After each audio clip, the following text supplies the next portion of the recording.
Hola de nuevo y bienvenidos al Museo Arqueológico de Espera.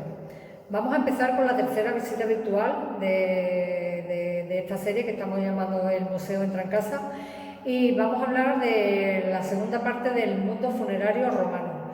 Nos vamos a centrar un poco más en los yacimientos de aquí del término municipal de Espera, de los dos yacimientos principales que tenemos, que son Carissa Aurelia y Esperilla. Vamos a ver los ritos de enterramiento que se dieron aquí, aquí y en todo el mundo romano, la tipología de enterramientos tan amplia que hay, por ejemplo, en Carissa Aurelia. Vamos a hablar de los ajuares y de otros aspectos que nos dejamos atrás en el capítulo anterior. Vamos a empezar. En el vídeo anterior os contábamos que los romanos creían que el alma de un difunto no encontraba el descanso eterno si no se celebraba un funeral con todo el ritual ceremonial, y por este motivo tenían una gran preocupación por la correcta realización de los entierros. Todos los cuerpos, independientemente de la clase social, eran manipulados por igual y enterrados. La única diferencia radicaba en la ceremonia, mucho más ostentosa en el caso de las clases pudientes y bastante más modesta en las clases con menor poder adquisitivo. La ubicación del enterramiento en la necrópolis y el tipo de enterramiento también eran elementos diferenciadores de las diferentes clases sociales. ¿Qué tipo de rito había en esta época? En el mundo funerario romano se dan dos ritos de enterramientos, los mismos que en la actualidad: la inhumación, o lo que es lo mismo, enterrar el cuerpo sin transformación alguna, y la incineración, que como todos sabemos consistía en reducir los restos a ceniza y darle sepultura después de este proceso. Carissa Aurelia y Esperilla son los yacimientos arqueológicos más importantes del término municipal de Espera. Las pocas excavaciones que ha habido en ambas ciudades se han llevado a cabo en la necrópolis, por eso conocemos algunos datos de ellas. En Esperilla se ha llevado a cabo una sola intervención arqueológica de urgencias, en la que se excavó un sarcófago de sillares en el que había una inhumación y también una urna funeraria con restos de incineración. Carissa Aurelia tiene una necrópolis enormemente amplia que rodeaba a toda la ciudad, de la que estaba separada por una muralla. Las necrópolis en época romana estaban ubicadas a las afueras de las ciudades por ley. Para entrar al núcleo urbano había que pasar por los cementerios. De hecho, las tumbas más monumentales se ubicaban a ambos lados de los caminos de entrada, como ocurre en otras muchas ciudades romanas. El ejemplo más visual es el de Pompeya, que estamos viendo ahora mismo, donde, como vemos, la mayoría de tumbas de relevancia están a ambos lados de los caminos de entrada a la ciudad. A pesar de que en Carissa la necrópolis rodea por completo el núcleo urbano, conocemos principalmente dos zonas que es donde se ha actuado en las 5 campañas arqueológicas que ha habido. La más antigua es de época republicana, conocida como Necrópolis Sur, que se extiende también por el este del yacimiento. En esta zona solo se ha documentado el rito de incineración. Y la de época imperial, conocida como Necrópolis Norte, donde conviven inhumaciones e incineraciones, al igual que hemos visto que sucede en Esperilla. Si avanzamos hacia el oeste, nos encontramos con la necrópolis del Trigal, ya de época tardorromana. Aquí solamente se ha documentado el rito de inhumación.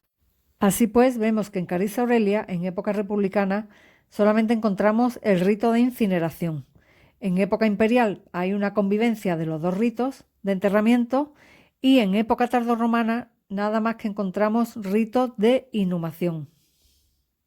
Tanto en Carissa como en el mundo romano en general, la tipología de tumba es enormemente variada, tanto si son de incineración como de inhumación. Vamos a ver algunos ejemplos.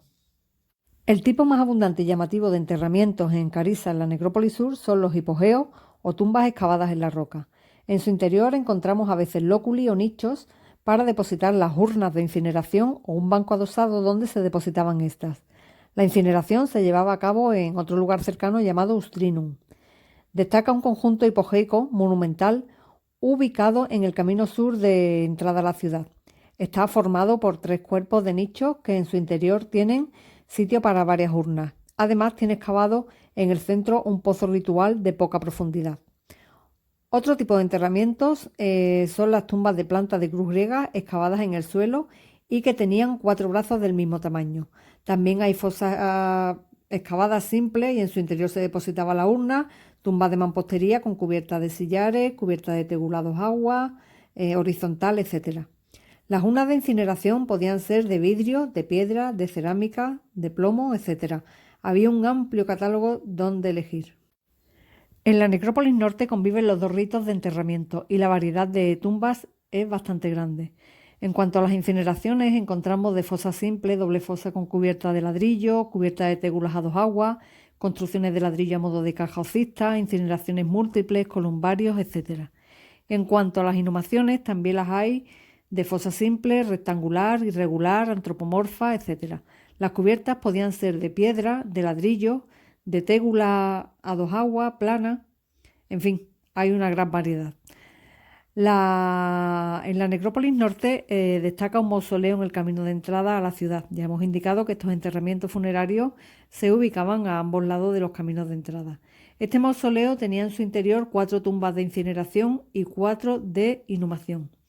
En su exterior se hallaron pegados a los muros del mausoleo 4 tumbas de neonatos, probablemente de época tardía. Era costumbre entre los romanos que cuando un niño moría al nacer se le introducía en una vasija o ánfora y se le enterraba en la necrópolis. En la necrópolis noroeste, perteneciente al Bajo Imperio, se excavaron 27 tumbas excavadas en la roca, todas ellas de inhumación. La tipología de tumbas en esta época se reduce y en Cariza encontramos fosas excavadas en el suelo con cubiertas de ladrillos o tégulas y en una zona cercana al yacimiento excavamos 2 sarcófagos de esta época. ¿Qué es el ajuar funerario? Los romanos creían que el alma del fallecido pasaba a otro mundo en que necesitaría algunos objetos que se introducían en la tumba. Esto es lo que conocemos como el ajuar funerario.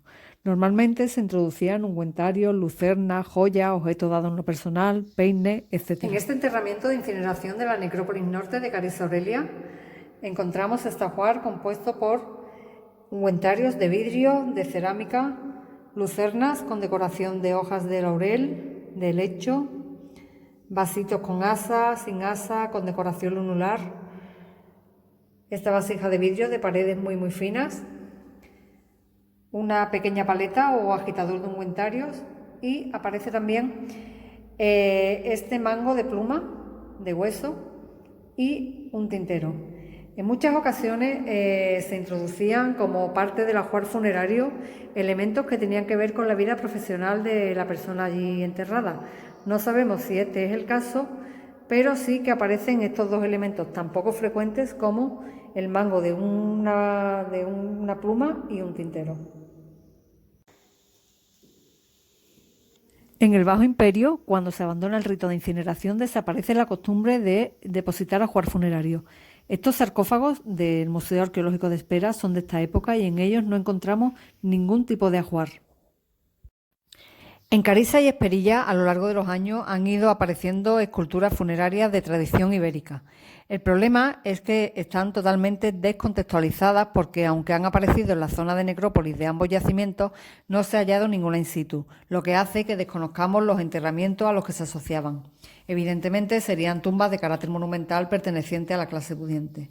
En el museo tenemos esculturas antropomorfas, una escultura masculina y una femenina que tiene la forma de las damas ibéricas sedentes. Y también tenemos esculturas zoomorfas como un cérvido, un berraco y varios leones.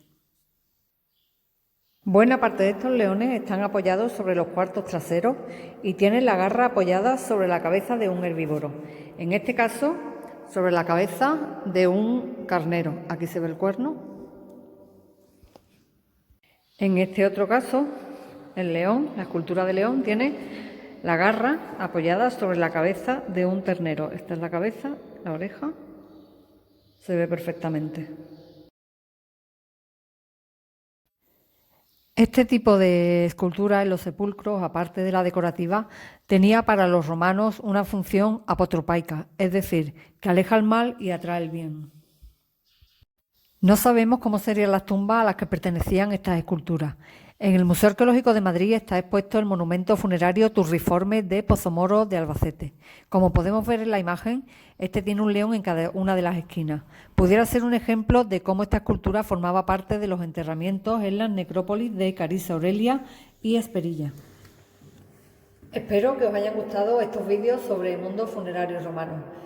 No perderos el próximo vídeo porque en él vamos a tener a una invitada especial que nos va a hablar de conceptos que igual para muchos de vosotros son desconocidos y además son muy interesantes. No os lo perdáis.